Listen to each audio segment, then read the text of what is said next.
রাত 2টো। চারিদিকে ছেয়ে আছে গভীর নিস্তব্ধতা।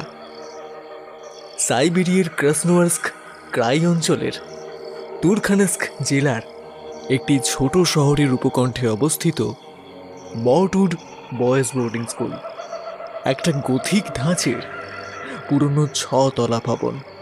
প্রতিটি তলায় 4টে করে রুমের এক একটিতে 3 জন করে ছাত্র থাকে। আসুন এইবারে আপনাদের নিয়ে যাই দোতলার 204 নম্বর রুমে। এই ঘরে থাকে নিকোলো, মার্কো আর লুকা। এদের বয়স 15 কি 16 হবে। কি বললেন? আপনাদের কেন ওদের ঘরে নিয়ে যাচ্ছি? আসুন না, সবই জানতে পারবেন। তবে সাবধান, আজ রাতে ওই 3 জন বন্ধু গভীর পরিকল্পনায় মেতে উঠে যে কাজটা করতে চলেছে এবং সেই কাজের পরিণাম যা হতে চলেছে সেটা কিন্তু আপনাদের শরীরের ভেতরের হাড় পাঁজরও নাড়িয়ে দেবে। সুতরাং প্রথমেই বলে রাখি, দুর্বল হৃদয় সম্পন্ন ব্যক্তিরা এখনই এখানে থেমে যান, আর বাকিরা শুনতে থাকুন আমার সঙ্গে। নিকোলো জানলার সামনে রাখা ভারী কাঠের আলমারির পায়ায় শক্ত করে দড়ি বাঁধছে। ওর হাতের জোর বাকিদের থেকে বেশি, তাই এই কাজটা ওকেই দেওয়া হয়েছে। দড়ি বাঁধার পর কয়েকবার টান দিয়ে নিকোলো নিশ্চিত হলো যে দড়িটা বেশ শক্ত করেই বাঁধা হয়েছে। লুকা ধীরে ধীরে নিঃশব্দে জানালাটা খুলে দিল। ঝুঁকে একবার বাইরের দিকটা ভালো করে দেখে আলমারিতে বাঁধা দড়িটা জানলা দিয়ে নিচে ফেলে দিল। মার্কো ফিসফিসিয়ে বলল, তাহলে তোরা রেডি তো? হ্যাঁ, রেডি। ঘরের আলো বন্ধ করে ওরা 3 জন জানলা দিয়ে একে একে নিঃশব্দে ধীরে ধীরে দড়ি বেয়ে নিচে নামল। 204 নম্বর রুমটা বোর্ডিংয়ের একেবারে পেছন দিকে বলেই ওদের পক্ষে এই কাজটা সম্পন্ন করা এতটা সহজ ছিল। বোর্ডিংয়ের পেছন দিকে এখনও কোনো প্রহরী মোতায়েন করা হয়নি। নিকোলো, মার্কো আর লুকা নির্বিঘ্নে ঘাসের জমিতে নামল। তারপর ধীর পায়ে স্কুল লাগোয়া পাঁচিলের দিকে এগোলো। নিকোলো বলল, এবারে এই পাঁচিল পার করতে হবে। সে কি রে, এই পাঁচিল আমরা টপকাবো কি করে? চল না, আমরা সামনের দিক দিয়ে যাই, ওখানে গেটটা খুলে আমরা বেরিয়ে যাব। কেমন? চল না। তোকে একটা থাবড়া মারবো। সামনের গেটে তো গার্ড থাকবে, সেখান দিয়ে বেরোবো কি করে? এই পাঁচিল টপকেই আমায় বেরোতে হবে। কিভাবে? উফ, ওই দেখ ওপরে। মার্কো আর নিকোলো উপরে তাকিয়ে দেখল পাঁচিলের পাশে বিরাট এক সাইবেরিয়ান লার্চ গাছ রয়েছে। সেটা দেখিয়ে মার্কো বলল, এই গাছের সাহায্যে আমরা পাঁচিলের ওপারে যাব। আরে কি বলছিস? কি পাগল হলি নাকি? পড়ে গেলে কি হবে বলতো? এরকম বলিস না তো। চল। ওরা আর দেরি না করে সাইবেরিয়ান লার্চের মোটা ডাল বেয়ে সাবধানে পাঁচিল টপকে রাস্তায় নামল। মেঘে ঢাকা শীতল রাত, চারিদিকের বাতাস ভারী ও আর্দ্র হয়ে আছে। কেমন যেন একটা গুমোট ও সোদা সোদা গন্ধ ভেসে বেড়াচ্ছে বাতাসে। চারপাশ কুয়াশাময় ও ঘন আঁধারে ঢাকা। ওরা 3 জন অন্ধকার রাস্তার মধ্যে দিয়েই হাঁটা শুরু করল। এই রাস্তা ওদের হাতের তালুর মতো চেনা, সুতরাং এই পথে আলো ছাড়াই দিব্যি 3 জনে মিলে হেঁটে চলেছে। মার্কো তো মাঝে মাঝে গুনগুন করে গানও গাইছে। নিকোলো বেশ চিন্তিত হলেও শান্তভাবে এগিয়ে চলেছে। এদের মধ্যে একমাত্র লুকাই একটু বেশি নার্ভাস। ও নিকোলোর হাত ধরে দাঁতে দাঁত চেপে এগোচ্ছে। আর মিনিট 5 হাঁটা পথ পার করলেই ওরা ওদের গন্তব্যে পৌঁছে যাবে। এই পথের শেষ প্রান্তে রয়েছে 7 নম্বর লাইট পোস্ট, এই পথের একমাত্র জ্বলন্ত বাতি, যে বাতি সন্ধ্যের পর থেকেই টিম টিম করে জ্বলতে থাকে। কিন্তু এই কুয়াশা মাখা পরিবেশে সেই আলোটা এখনো ওদের কারো নজরে আসেনি। ওরা ওদের গন্তব্যের দিকে এগোতে থাকুক। আমি বরং আপনাদেরকে বলে রাখি যে ওরা এত রাতে একসঙ্গে দল বেঁধে কোথায় এবং কেন যাচ্ছে। 7 নম্বর লাইট পোস্টের কথা মনে আছে? ওই লাইট পোস্টের ঠিক সামনেই রয়েছে একটি পরিত্যক্ত ভবন, সেন্ট ভয়েসলাভ অ্যাসাইলাম। এই অ্যাসাইলাম একসময় এই অঞ্চলের সবচেয়ে বড় মানসিক হাসপাতাল ছিল, কিন্তু বেশ অনেক বছর ধরেই এই অ্যাসাইলাম বন্ধ হয়ে পড়ে আছে।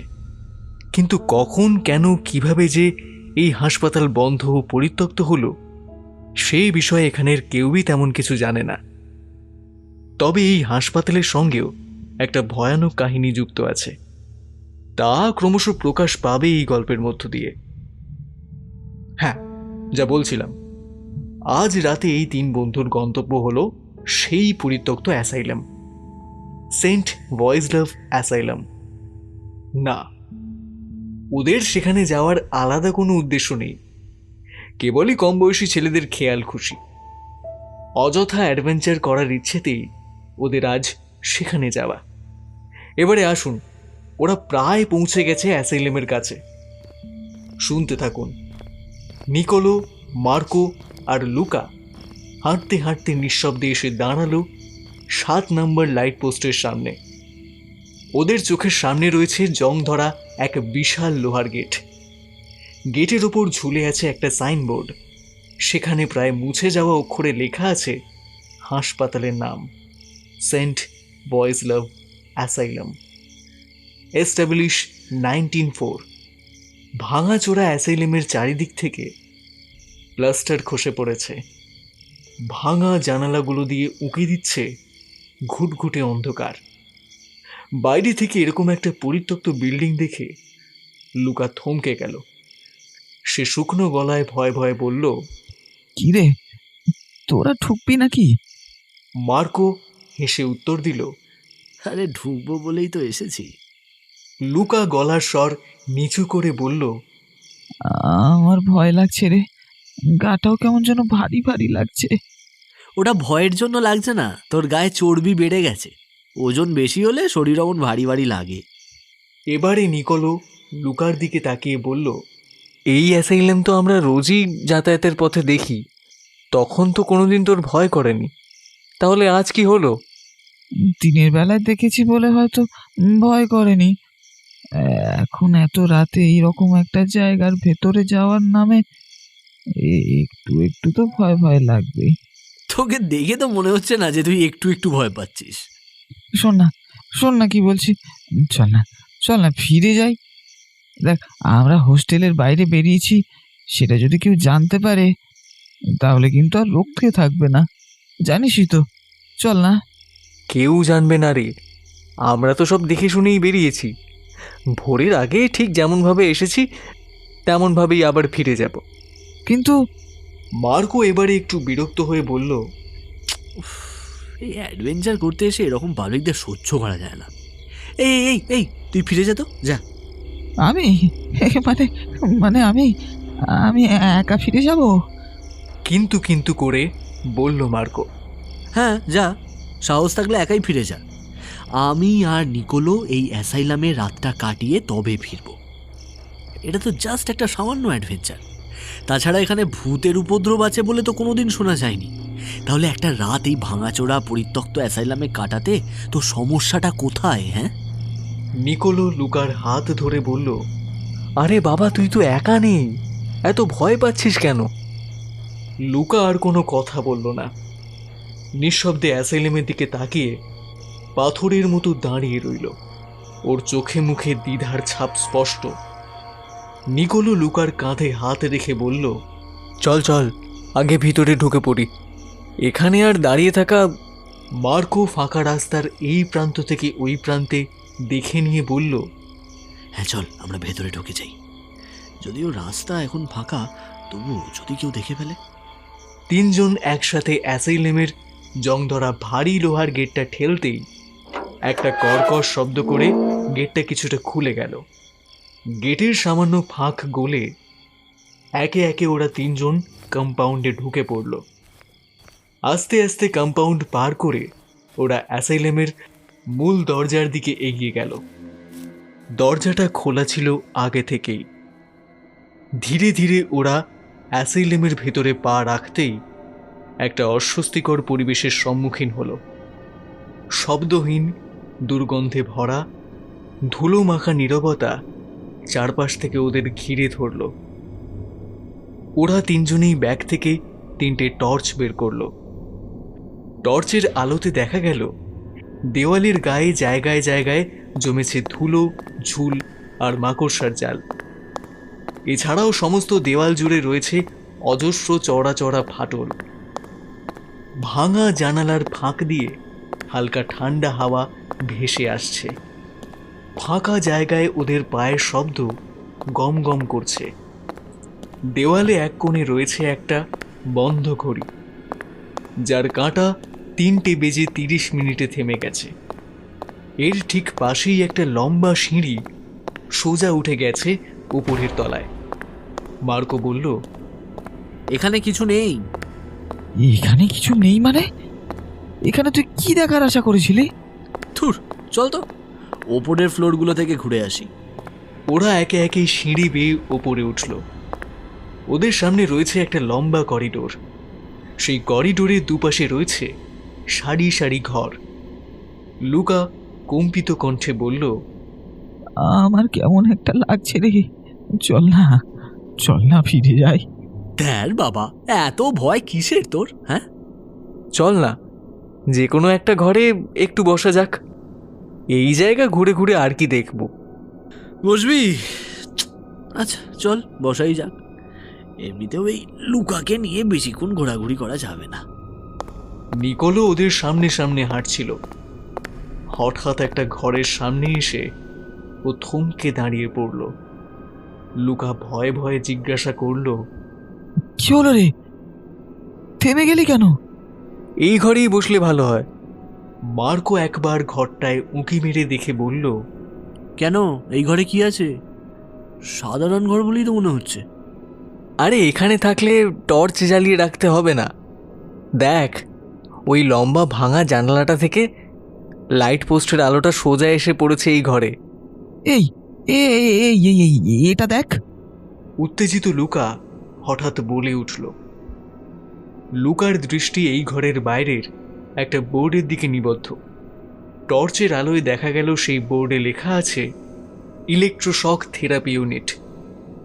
লুকা বলল, এই ঘরে পেশেন্টদের ইলেকট্রিক শক দেওয়া হতো মনে হয়। মার্কো লুকার দিকে তাকিয়ে বলল, যেই ঘরে ইলেকট্রিক শক দেওয়া হতো সেই ঘরে 2-1 পিস ভূত থাকতে বাধ্য। কি বলিস লুকা? লুকার ততক্ষণে গলা শুকিয়ে গেছে, হাত পা ঠান্ডা হয়ে গেছে। অনেক কিছু বলতে চেয়েও যেন বলতে পারছে না সে। নিকোলো ঘরের ভেতরে প্রবেশ করে বলল, বাইরে না দাঁড়িয়ে ভেতরে এসে দেখ, এই জিনিস চট করে দেখতে পাবি না। নিকোলোর কথা শুনে তাড়াতাড়ি ঘরের ভেতরে ঢুকে এলো বাকি দুজন। ঘরের মাঝখানে রাখা আছে একটা ধাতব শক ট্রিটমেন্ট মেশিন, যা পুরোপুরি জং ধরে অচল হয়ে পড়ে আছে। এই মেশিনের একপাশে রয়েছে ঘূর্ণি ডায়াল, যেটার উপরে এখনো দেখা যাচ্ছে পরিমাপের সূচক, আর তার কাঁটা স্থির হয়ে দাঁড়িয়ে আছে ডায়ালের মাঝামাঝি। মেশিনের উপরিভাগ থেকে ছেঁড়া তার বেরিয়ে মেঝেতে লুটিয়ে পড়েছে। মেশিন লাগোয়া চেয়ারে একটা চামড়ার বেল্ট পড়ে আছে, যা দিয়ে সম্ভবত অবাধ্য রোগীকে বেঁধে রাখা হতো। চেয়ারের পায়ায় ও হাতলেও এক জোড়া করে বেল্ট বেঁধে রাখা আছে। লুকা বিস্মিত স্বরে বলল, আচ্ছা, কোনো মানুষকে যদি এরকমভাবে ইলেকট্রিক শক দেওয়া হয় তাহলে কি তার মাথার ব্যামো ঠিক হয়ে যায়? যাই না, সেটা তো মনে হয় না। হয়তো ওই বদ্ধ উন্মাদদের কন্ট্রোলে রাখার জন্য ওই ট্রিটমেন্টের সাহায্য নিতে হয়। ইস, কতই না কষ্ট হয় তার, বল। আচ্ছা, আমি কি করে জানবো? আমায় তো আর কেউ শক ট্রিটমেন্ট দেয়নি। তবে তুই যদি আর এই ফিরে যাই করিস, তাহলে তোকে এখানে বসিয়ে শক দিয়ে দেব। লুকা এই প্রথম হেসে বলল, তা পারবি না, মেশিনটা খারাপ রে। নিকোলো নিচু হয়ে বেলটা হাতে নিয়ে দেখতে গেল। কিন্তু লুকা সঙ্গে সঙ্গে ওর হাত টেনে ধরে বলল, আহা ধরিস না, ওটা ধরিস না। কেন, কি হবে ধরলে? আরে ছাড় না, কাকে না কাকে এখানে বসানো হয়েছিল, তারপর এতদিনের বন্ধ জায়গা, কি দরকার বল দেখি। মার্কো নিজের বাঁ হাতের তালুতে ডান হাত দিয়ে একটা ঘুষি মেরে চাপা উত্তেজনায় বলে উঠল, এইরকমই তো একটা পরিবেশ চেয়েছিলাম। আসল অ্যাডভেঞ্চারটা তো এখানেই। হ্যাঁ, কি বলিস নিকোলো? হ্যাঁ ঠিকই বলেছিস। এই তোরা টর্চগুলো বন্ধ কর দেখি, অযথা টর্চের ব্যাটারি নষ্ট করার কোনো মানেই হয় না, বন্ধ কর। নিকোলো, মার্কো আর লুকা এসে বসলো জানালার সামনে। জানালার ভাঙা কাঁচের ওপার থেকে 7 নম্বর লাইট পোস্টের এক ফালি হলুদ আলো নিঃশব্দে ঘরের মেঝেতে এসে পড়েছে। সেই আলোয় তারা একে অপরকে স্পষ্ট দেখতে পাচ্ছে। এছাড়াও আশেপাশের কিছুটা অংশেও আলোটা পড়েছে। কেবল ঘুটঘুটে অন্ধকার গিলে খেয়েছে ঘরের কোণাগুলোকে। লুকা আর নিকোলো দেওয়ালের গায়ে ঠেস দিয়ে বসলো। ওদের ঠিক সামনে বসলো মার্কো। না চাইতেও লুকার চোখ বারবার চলে যাচ্ছে সেই ভাঙাচোরা জং ধরা শক ট্রিটমেন্ট মেশিনটার দিকে। নিকোলো লুকাকে ডেকে বলল, কি রে, এত কি দেখছিস বলতো? চেয়ারটায় বসবি নাকি? না, তবে ওই চেয়ারটাকে দেখলে একটু ভয় ভয় লাগছে। অনেকে ট্রিটমেন্ট চলাকালীন হয়তো মারাও গেছে। তাদের আত্মা যদি এখনো মুক্তি না পেয়ে থাকে, তবে কি তারা এখানেই আছে? ওরে বাবা! লুকার কণ্ঠের গভীরতা এত বেশি ছিল যে না চাইতেও নিকোলো আর মার্কোর গলা শুকিয়ে এলো। নিকোলো নিজেকে সামনে নিয়ে পরিবেশটাকে স্বাভাবিক করার জন্য একবার গলা ঝেড়ে নিয়ে বলল, এবারে কি করা যায় বলতো? ভেবে তো ছিলাম যে পুরো অ্যাসাইলামটা ঘুরে দেখব, কিন্তু আমি কি করে জানবো যে তোরা এক জায়গায় এসে বসে পড়বি? এ বাবা, তুই ঘুরবি নাকি? চল তাহলে একটু ঘুরে এসে না হয় বসবো। এই একদম না, এখন এই ভাঙাচোরা বিল্ডিং এ ঘোরাফেরার কোনো মানে হয় না। এটা মোটেও বুদ্ধিমানের কাজ হবে না, বুঝেছিস? তারপর যদি ছাদ ভেঙে মাথায় পড়ে, ব্যাস, তাহলে আর রক্ষে নেই। শোন নিকোলো, এই লুকার জন্য আজ কিছুই হবে বলে মনে হচ্ছে না। আমরা বরং পরে একদিন আসবো, বুঝলি?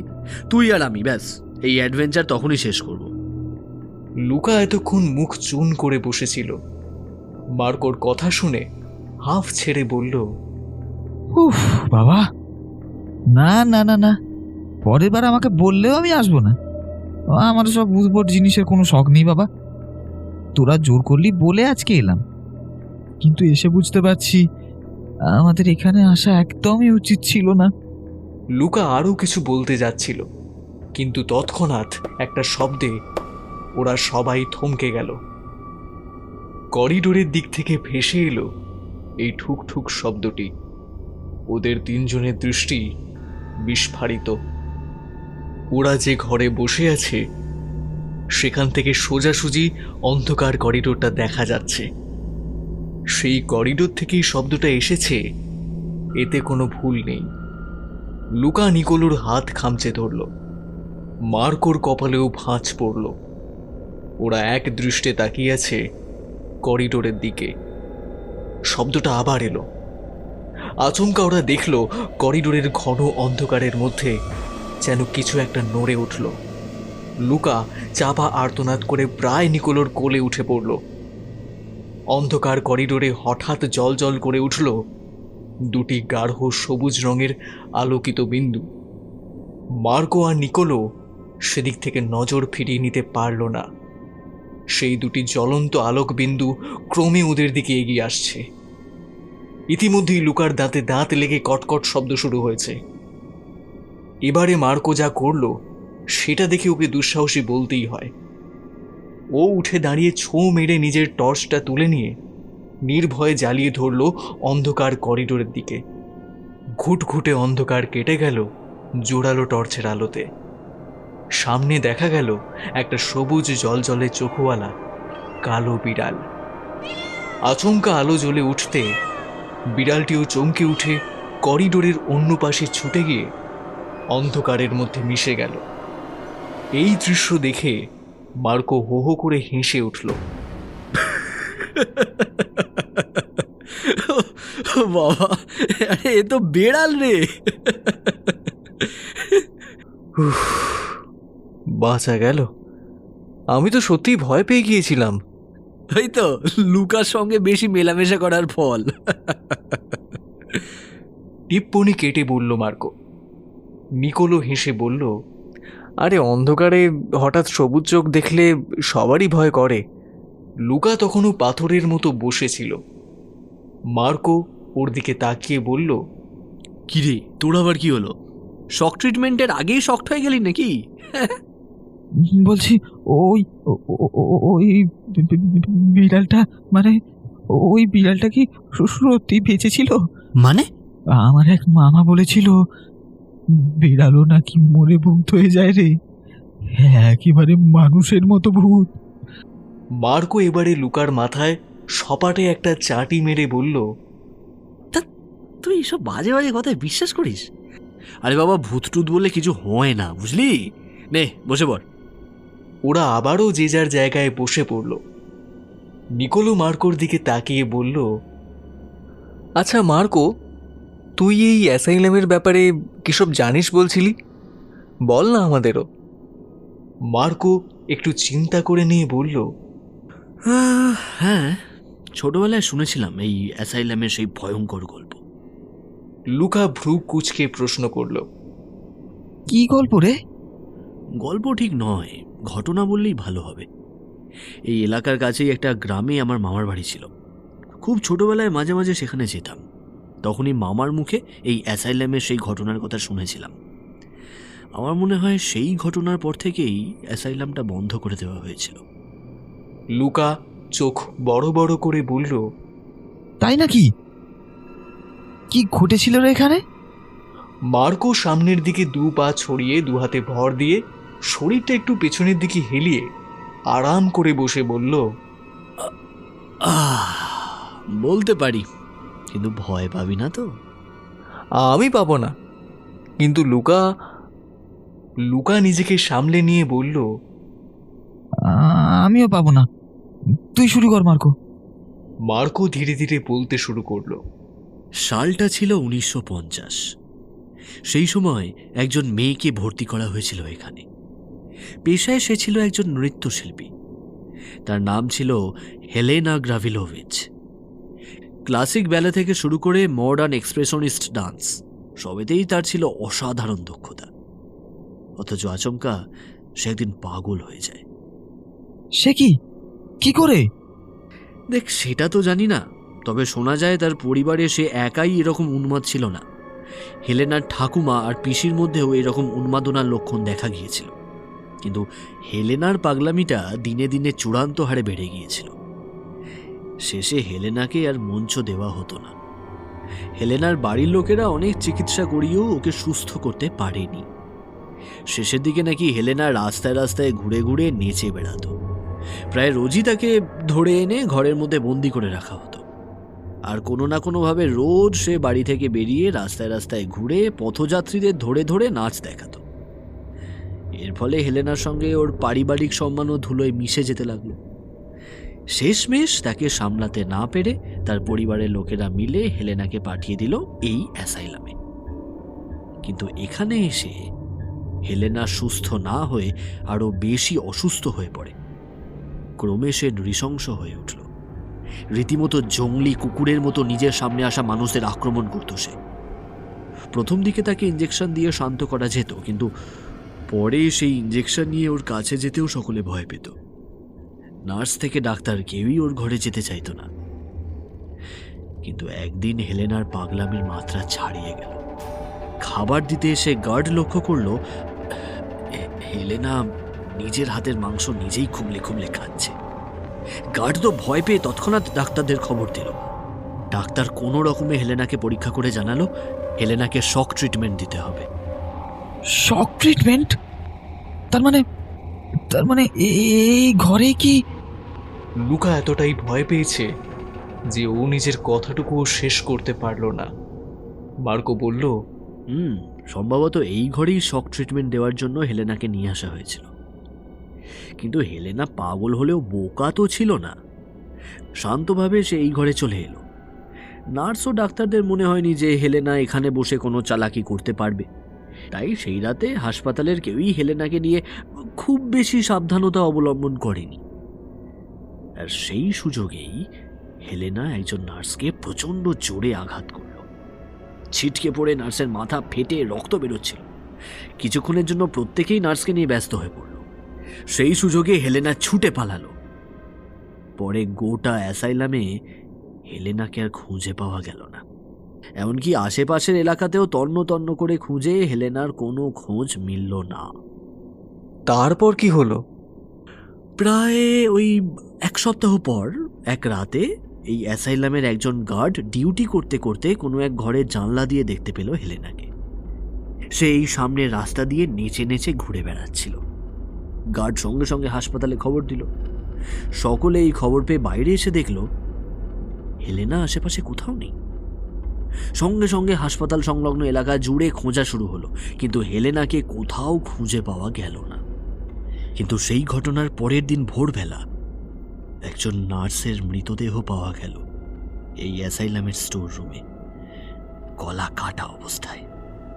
প্রথমে বিষয়টাকে হেলেনার সঙ্গে কেউ কানেক্ট করেনি, কিন্তু পরে যখন এই অ্যাসাইলামের অনেকেই হেলেনাকে আশেপাশে ঘুরে বেড়াতে দেখল, তখন সকলের মনে একটা সন্দেহের সঞ্চার ঘটল। এরপর থেকে অ্যাসাইলামে একের পর এক মানুষ বীভৎসভাবে মরতে লাগলো। কেউ তাদের নির্মমভাবে হত্যা করে পালিয়ে যেত। একটা বিষয় প্রত্যেকেই লক্ষ্য করল, যেদিন যেদিন হেলেনাকে অ্যাসাইলামের আশেপাশে দেখা গেছে সেদিন সেদিন কারো না কারোর মৃতদেহ পাওয়া গেছে এই অ্যাসাইলামের বিভিন্ন স্থানে। এরপর সকলেরই ধারণা হলো যে এই কাজ হেলেনা ছাড়া আর কারোর পক্ষেই করা সম্ভব নয়। এরপরই কি এই অ্যাসাইলাম বন্ধ হয়ে যায়? না না, বরং এই ব্যাপারে পুলিশি তদন্ত শুরু হলো। আর সেই তদন্তে এমন একটা কথা জানা গেল যেটা শোনার পর আর কেউই আর এই অ্যাসাইলামে থাকতে চাইল না। এতগুলো মৃত্যুর পর পুলিশ জোর কদমে হেলেনার খোঁজ শুরু করে। তখন একটি দূরবর্তী হাইওয়ের পাশের জঙ্গল থেকে উদ্ধার করা হলো হেলেনার মৃতদেহ। মৃতদেহ? কে মারলো ওকে? সেটা বলতে পারবো না, কিন্তু আশ্চর্যের বিষয় হলো পুলিশ জানিয়েছিল হেলেনার মৃত্যু ঘটেছিল সেই রাতেই, যে রাতে সে অ্যাসাইলাম থেকে প্রথমবারের মতো পালিয়ে গিয়েছিল। অর্থাৎ ওকে যেদিন শক ট্রিটমেন্ট দেওয়ার জন্য এই ঘরে আনা হয়েছিল সেই দিন। নিকোলো আর লুকা হাঁ করে তাকিয়ে রইল মার্কোর দিকে। লুকা থেমে থেমে বলল, তাহলে গার্ড যে প্রথমবার হেলেনাকে ওই সামনের রাস্তায় নাচতে দেখেছিল, আর ওই যে হাসপাতালের লোকেরাও পরে ওকে আশেপাশে দেখতে পেত, যদি সেই সব ঘটনার আগেই হেলেনা মরে গিয়ে থাকে, তাহলে যাকে ওই দিনের পর দিন দেখা যেত সে কে? ভূত! এমন সময় কোথা থেকে যেন একটা বিড়াল তীব্র স্বরে কেঁদে উঠল। সঙ্গে সঙ্গে লুকাও চিৎকার করে উঠল। মার্কো হেসে বলল, উফ লুকা, তুই পারিসও বটে, বারবার বিড়ালকে দেখে ভয় পেয়ে যাচ্ছিস। কিন্তু লুকা যে কথাটা বলল সেটা তো ঠিকই, মানে হেলেনার ভূতই খুনগুলো করছিল। দেখ, ভূত কিনা বলতে পারবো না, তবে এই ঘটনার কোনো ব্যাখ্যা তো দেওয়া যায় না। আসলে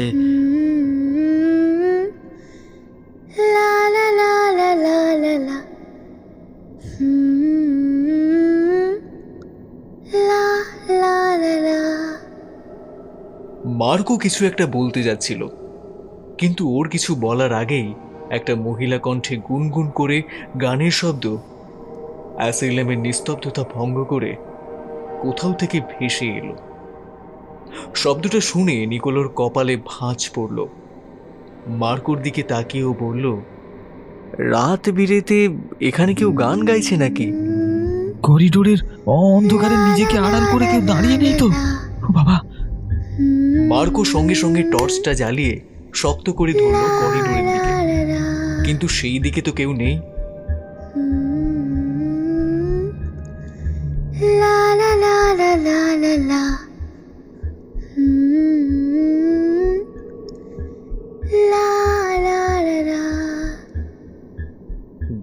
শব্দটা এখনো স্পষ্ট শোনা যাচ্ছে, অথচ শব্দটার উৎস খুঁজে পাওয়া যাচ্ছে না। ওরা প্রত্যেকেই উঠে দাঁড়ালো। হঠাৎ লুকা নিকোলোর জামাটা খামচে ধরল। ধুর, ছাড় তো, বিরক্ত হয়ে বলল নিকোলো। মার্কো পেছনে ফিরে লুকার দিকে তাকিয়ে থমকে গেল। নিকোলোও সেদিকে তাকিয়ে দেখল লুকার মুখটা ফ্যাকাশে হয়ে গেছে, চোখ দুটো বিস্ফারিত। স্থির হয়ে জানলা থেকে নিচের দিকে কিছু একটা দেখে ভয় পেয়েছে লুকা। নিকোলো আর মার্কো লুকার দৃষ্টি অনুসরণ করে ওর পাশে এসে দাঁড়ালো। জানলার বাইরে তাকিয়ে ওরা দেখতে পেল 7 নম্বর লাইট পোস্টের হলুদ আলোর নিচে নিজের মনে গুনগুন করতে করতে হাত দুটো দুপাশে ছড়িয়ে দিয়ে সাপের মতো শরীর বেঁকিয়ে নাচছে।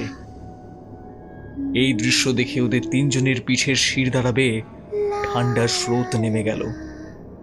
মেয়েটির পরনে ছিল সাদা জামা, যা সম্ভবত কোনো হাসপাতালের পোশাক। নিকোলো গলা নিচু করে ফিসফিস করে বলল, এই মেয়েটা কে বলতো? এখানে এভাবে নাচছে কেন? আমার মনে হচ্ছে এখানে আর আমাদের থাকাটা ঠিক হচ্ছে না। চল পালিয়ে যাই। আমি আগেই বলেছিলাম এখানে না আসতে।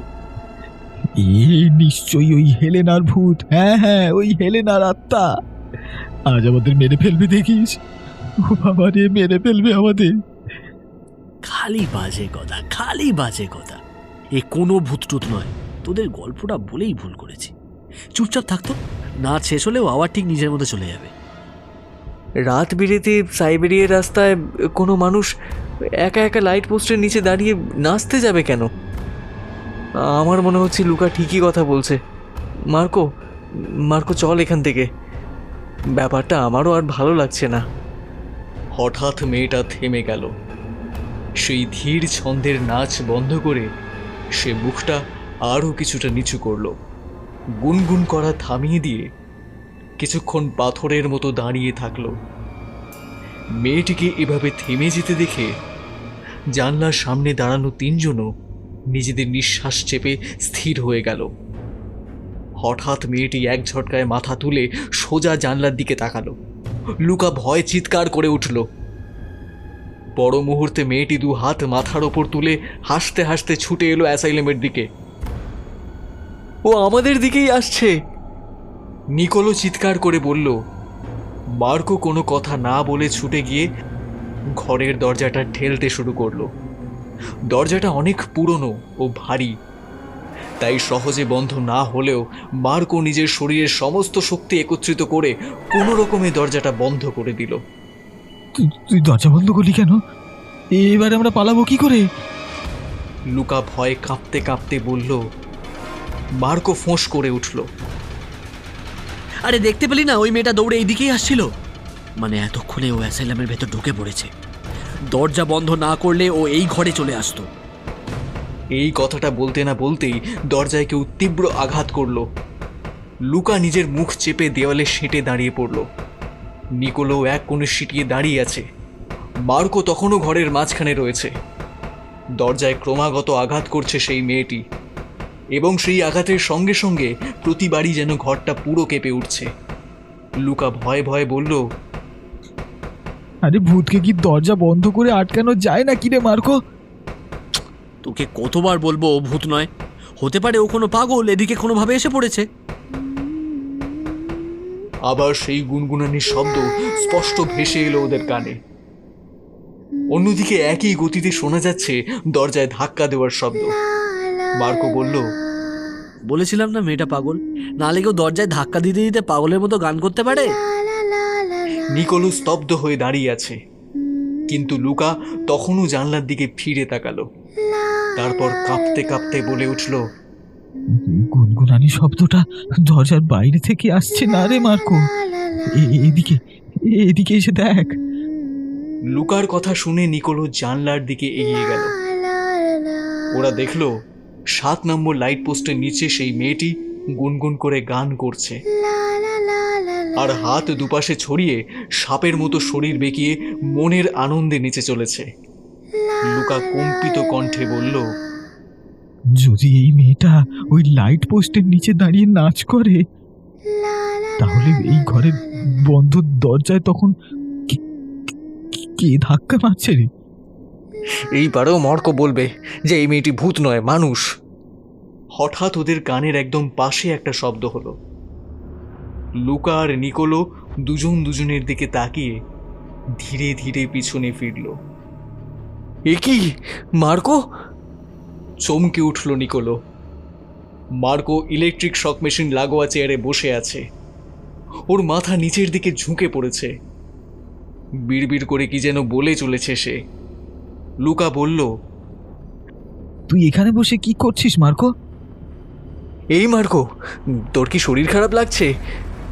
মার্কো কিন্তু ওদের কথায় কোনো উত্তর দিল না। মার্কো, মার্কো প্লিজ, মার্কো এসব করিস না। দেখ, এখন মজা করার সময় নয়। আমার খুব ভয় করছে। মার্কো এসব করিস না, প্লিজ এসব করিস না। মার্কো ওদের কথার কোনো উত্তর না দিয়ে এক নাগাড়ে দুর্বোধ্য কিছু বিড়বিড় করতে করতে নিজেই মোটা বেল্টটা তুলে নিজের কোমরে বাঁধল। লুকা নিকোলোর দিকে তাকিয়ে ভয়ে ভয়ে প্রশ্ন করল, এসব কি করছে ও? কি করছে এসব? নিকোলো বিরক্ত হয়ে চিৎকার করে বলল, মার্কো, এসব কেন তুই করছিস? চলে আয় বলছি, চলে আয় বলছি, এখনই চলে আয়। কথা বলতে বলতে নিকোলো মার্কোর দিকে এগিয়ে যাচ্ছিল, কিন্তু লুকা ওকে বাধা দিয়ে বলল, ওদিকে যাস না, যাস না ওদিকে। ও আমাদের মার্কো নয়, ওকে কেউ বশ করেছে।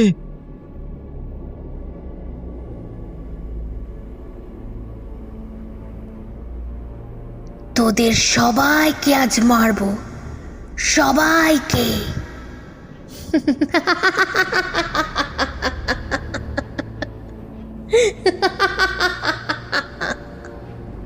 পৈশাচিকভাবে হাসতে হাসতে জং ধরা মেশিনের হ্যান্ডেলটা ঘুরিয়ে দিল মার্কো। একটা ভোঁবো শব্দে হঠাৎ মেশিন চালু হলো। নিকোলো আর লুকা চমকে উঠল। এইরকম ভাঙাচোরা পুরনো মেশিন হঠাৎ চলল কি করে? মেশিন চলার সঙ্গে সঙ্গে মার্কোর পায়ের আঙুল থেকে মাথার তালু পর্যন্ত পুরো শরীর জুড়ে শুরু হলো তীব্র কম্পন। মুখ থেকে বেরিয়ে এলো যন্ত্রণাময় গোঙানির শব্দ।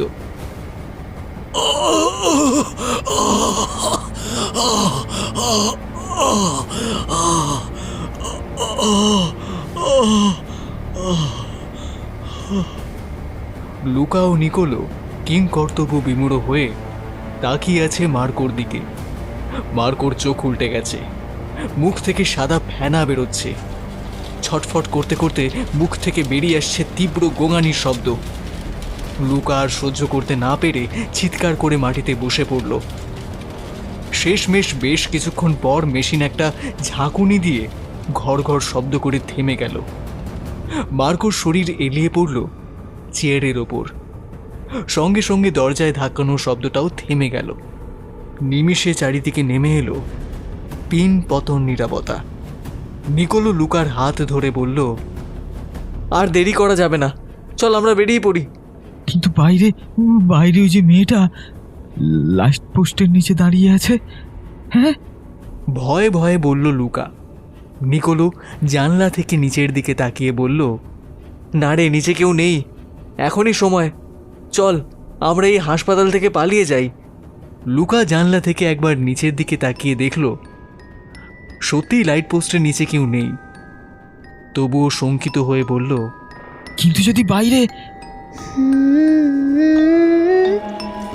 লা লা লা লা লা লা লা। লা লা লা লা। খুব কাছ থেকে আবার সেই গুনগুন শব্দ ভেসে এলো। প্রস্তর মূর্তির মতো নিকোলো আর লুকা থমকে গেল। এবারের শব্দটা আগের বারের থেকেও স্পষ্টভাবে শোনা যাচ্ছে। জানলার বাইরে মেয়েটা নেই, দরজার বাইরেও মেয়েটা নেই, তাহলে শব্দটা এত স্পষ্টভাবে শোনা যাচ্ছে কি করে? লা লা লা লা লা লা লা। লা লা লা লা। আসলে এবারে শব্দটা হচ্ছে এই ঘরের মধ্যেই। তাই এতটা স্পষ্টভাবে সেটা শোনা যাচ্ছে। অনেকক্ষণ ধরেই নিকোলোর কাঁধের উপরে কিছু একটা সুরসুর করছিল, কিন্তু সেই দিকে ও অতটা নজর করেনি। এমন সময় লুকার নজর পড়ল সেই দিকে, এবং সঙ্গে সঙ্গে ভয়ে পাথর হয়ে গেল সে। নিকোলো লুকার দিকে তাকিয়ে জিজ্ঞাসা করল, কি হয়েছে তোর? এরকম ভাবে তাকাচ্ছিস কেন? কি হয়েছে? লুকা ধীরে ধীরে আঙুল তুলে উপরের দিকে দেখালো। নিকোলো নিজের কাঁধের দিকে দেখল। উপর থেকে কাঁধ পর্যন্ত নেমে এসেছে লম্বা লম্বা একগুচ্ছ চুল। নিকোলোর শরীর ঘেমে গেল। তৎক্ষণাৎ বুকের ভিতরে ঢিপঢিপানি মাত্রা ছাড়ালো। ধীরে ধীরে উপরের দিকে মুখ তুলে তাকিয়ে দেখল ওর মাথার উপরে সিলিং থেকে উল্টো হয়ে ঝুলে ওর দিকে তাকিয়ে রয়েছে এক ভয়ানক নারী মূর্তি, যাকে এই কিছুক্ষণ আগে ওরা লাইট পোস্টের নিচে নাচতে দেখেছে। এমন সময় হঠাৎ ঘরের দরজাটা দড়াম করে খুলে গেল। লুকার কোনো দিকে না তাকিয়ে এক লাফে ঘরের বাইরে বেরিয়ে অন্ধকার করিডোর দিয়ে ছুটে চলল। অন্যদিকে নিকোলো ছুটে পালানোর আগেই হোঁচট খেয়ে মুখ থুবড়ে মাটিতে পড়ল। লুকা! চিৎকার করে ডেকে উঠল নিকোলো, কিন্তু লুকা ফিরে এলো না। হঠাৎ সেই বিভৎস নারী মূর্তি সরাসরি নিকোলোর ওপর ঝাঁপিয়ে পড়ল।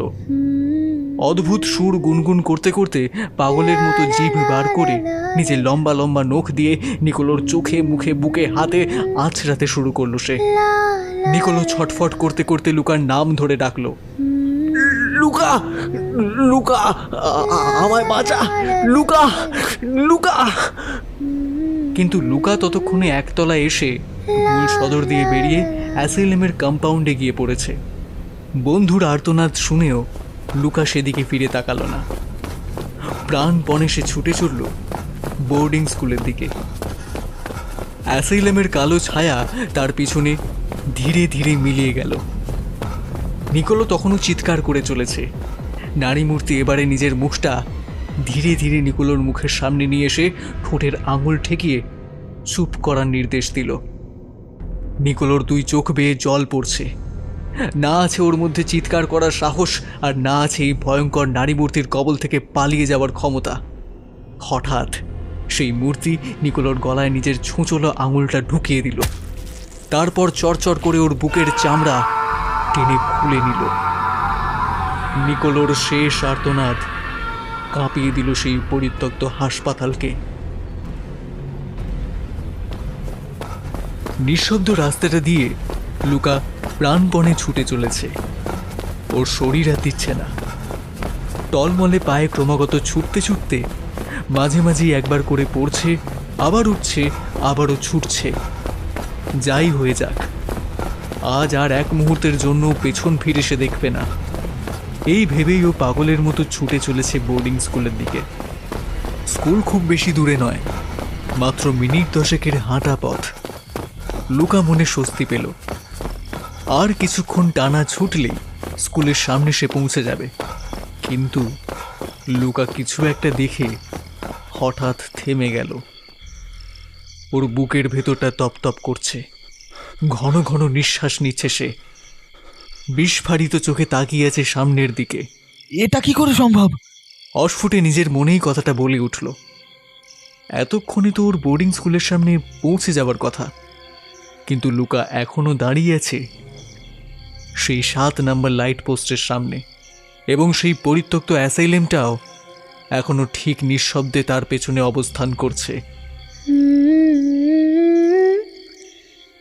La la la la la la la. La la la la. আবারও সেই হিমেল সুর ভেসে এলো লুকার কানে। ও আর কোনো দিকে না তাকিয়ে আবারও ছুটে চলল বোর্ডিং স্কুলের দিকে। বুনো কুকুরের মতো ছুটছে লুকা, কিন্তু লুকা আবারও থেমে গেল। চোখ তুলে হাঁপাতে হাঁপাতে দেখল এখনও সে দাঁড়িয়ে আছে সেই 7 নম্বর লাইট পোস্টের সামনে। লুকা ছুটল, আবারও থামল, কিন্তু পরিণতি ভিন্ন কিছু হলো না। এখনও লুকা সেই হাসপাতালের চত্বরেই দাঁড়িয়ে আছে। এবারে হার মেনে হাঁটু গেড়ে মাটিতে বসে পড়ল লুকা। বুক চাপড়ে অঝরে কেঁদে উঠল সে। গলা ফাটিয়ে অসহায়ভাবে চিৎকার করে উঠল, কেউ আছো? আমাকে নিয়ে চলো এখান থেকে, দয়া করে আমাকে বাঁচাও। কেউ আছো, আমাকে বাঁচাও। গলার শিরা ফুলে উঠেছে লুকার, হাত পা অবশ হয়ে এসেছে। কাঁপতে কাঁপতে ও রাস্তার মধ্যেই প্রায় শুয়ে পড়ল। ঠিক তখনই La la la la la la la.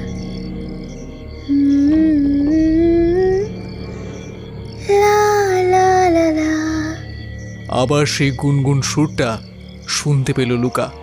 মুখ তুলে সামনে তাকিয়ে দেখল লাইট পোস্টের হালকা হলুদ আলোর নিচে দাঁড়িয়ে সেই মেয়েটি গুনগুন করতে করতে দুহাত দুপাশে ছড়িয়ে সাপের মতো শরীর বেঁকিয়ে এক মনে নিচে চলেছে। তার দৃষ্টি লুকার দিকে নিবদ্ধ।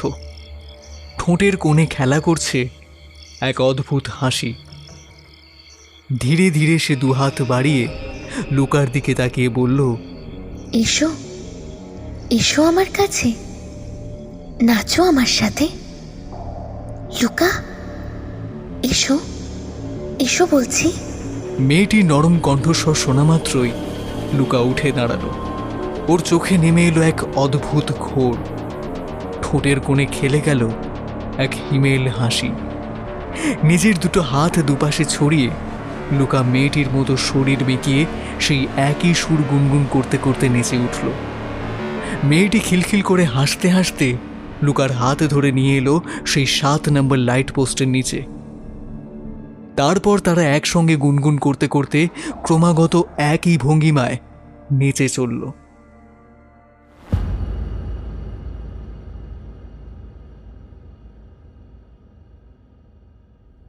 পরদিন সকালে হইচই শুরু হলো মডউড বয়েজ বোর্ডিং স্কুলে। 204 নম্বর ঘর সম্পূর্ণ ফাঁকা। জানলা দিয়ে ঝুলন্ত দড়ি দেখে বোঝা যায় এই ঘরে থাকা 3 জন ছাত্র নিজের ইচ্ছায় রাত্রিবেলা বাইরে বেরিয়েছিল, কিন্তু আর তারা ফিরে আসেনি। তৎক্ষণাৎ খবর দেওয়া হয় স্কুল অথরিটিতে। বিষয়টা শুনেই আতঙ্ক ছড়িয়ে পড়ল সকলের মধ্যে। পুলিশ এসে তল্লাশি করা শুরু করলো। গোটা এলাকা জুড়ে মানুষদের মধ্যে দেখা গেল আশঙ্কা। কোথাও খুঁজে পাওয়া গেল না নিকোলো, মার্কো আর লুকাকে। অবশেষে বোর্ডিং স্কুল থেকে মাত্র 10 মিনিট দূরে সেন্ট ভয়েসলাভ অ্যাসাইলামেও পৌঁছল পুলিশ ফোর্স। কিন্তু সেখানে যেই দৃশ্যের সম্মুখীন তারা হলো, সেই দৃশ্য দেখার কল্পনাও কেউ করেনি। সেই অ্যাসাইলামের ইলেকট্রোশক থেরাপি ইউনিটের একটি রুম থেকে উদ্ধার করা হলো মার্কো, নিকোলো আর লুকার মৃতদেহ। নির্মম ও নৃশংসভাবে তাদের সেই হাসপাতালেই হত্যা করা হয়েছে। মার্কোকে পাওয়া গেল ইলেকট্রিক শক দেওয়ার চেয়ারের ওপর থেকে। ওর শরীরের অর্ধেক অংশ পুড়ে কালো হয়ে গেছে। মুখটা অদ্ভুতভাবে বেঁকে গেছে একদিকে। দেখে মনে হচ্ছে কেউ যেন ওর চোয়াল ভেঙে দিয়েছে। অন্যদিকে নিকোলো পড়ে আছে মেঝেতে। ওর গলার কাছে একটা গভীর ক্ষতও লক্ষ্য করা যাচ্ছে। এছাড়া ওর শরীর থেকে কেউ যেন চামড়া টেনে খুলে নেওয়ার চেষ্টা করেছে। ওদের এই বিভৎস লাশ পাওয়ার পর পুলিশ যখন ওই ঘরের একটা বন্ধ আলমারির দরজা খুলল, তখন আরও একটা ভয়ঙ্কর দৃশ্যের সম্মুখীন হলো তারা। সেখানে পাওয়া গেল লুকার লাশ। ওর ঘাড় মটকানো ছিল। শুধু তাই নয়, ওর শরীরের বেশিরভাগ হাড় ভেঙে দেওয়া হয়েছিল। মৃত্যুগুলো কতটা যন্ত্রণাদায়ক সেটা নিশ্চয়ই বোঝা যাচ্ছে। কিন্তু একটা কথা পুলিশও বুঝতে পারেনি, এত যন্ত্রণা সহ্য করেও ওদের প্রত্যেকের প্রাণহীন মুখে হাসি ফুটেছিল কিভাবে। তবে কি ওরা হাসতে হাসতে শেষ নিঃশ্বাস ত্যাগ করেছিল?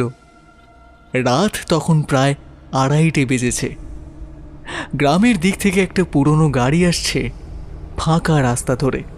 হালকা সুরে গান গাইতে গাইতে গাড়ির চালক ইভান বেলিচ চলেছে শহরের পথে। বয়স এই 40-এর কাছাকাছি হবে।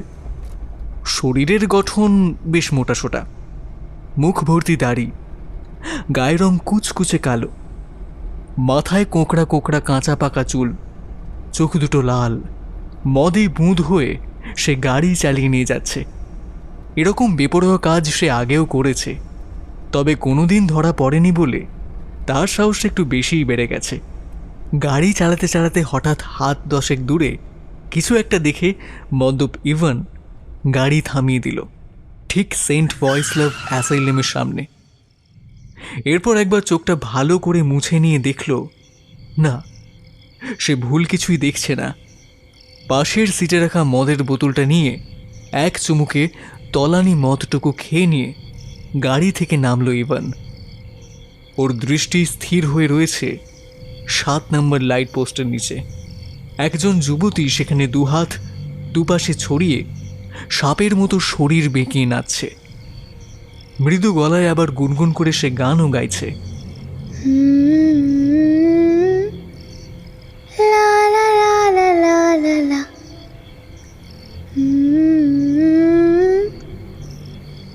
লা লা লা লা। মেয়েটিকে দেখে ইভানের চোখ ছানা বড়া হয়ে গেল। লোলুপ হাসি খেলে গেল তার মুখে। মদের ঘোরে মাথা ঘুরছে তার, শরীরের ভিতর আগুন জ্বলে উঠল। মনে মনে সে বলল, এই শীতের রাতে এমন একটা বড় সড়ো মেয়ে রাস্তার মাঝে দাঁড়িয়ে নাচ করছে, হ্যাঁ? দেখে তো মনে হচ্ছে পাগল, নাহলে কোনো মেয়ে এই রাতের বেলায় মাঝ রাস্তায় নেচে বেড়াবে না। আগে মেয়েটার কাছে যাই, তারপর। তবে মেয়েটা পাগল হলেই ভালো, না হলে বেচায় নাটক করবে মায়েরি। হ্যাঁ, লাইট পোস্টের কাছে গিয়ে ইভান হেসে বলল, এই যে তোমার নাম কি? মেয়েটি কোনো উত্তর দিল না, কেবল গান করতে করতে আপন মনে নিচে যাচ্ছিল। ইভান এবারে টলতে টলতে মেয়েটির আর একটু কাছে গিয়ে বলল, এই মেয়ে, এই এই হ্যাঁ, এদিকে দেখো। হ্যাঁ, একবার। তুমি তো খুব ভালো নাচছো, আমার সঙ্গে একটু নাচ করবে? হ্যাঁ। মেয়েটি নাচ ও গান দুই থামিয়ে মুখের সামনে থেকে চুল সরিয়ে ইভানের দিকে তাকিয়ে খিলখিল করে হাসল। ইভান এবারে আরেকটু সাহস করে মেয়েটির একেবারে কাছে এসে বলল, আমিও খুব ভালো নাচতে পারি জানো, আমার কাছে এসে নাচবে নাকি? হ্যাঁ। মেয়েটি এবারে হাসতে হাসতে শীতল কণ্ঠে বলল, সত্যি তুমি নাচ করবে আমার সঙ্গে? ইভান এবারে মেয়েটির শীতল হাত দুটো ধরে কাছে টেনে এনে বলল, হ্যাঁ, নাচ করবো তো, কাছে এসোই না, একসঙ্গে নাচ করি, এসো এসো।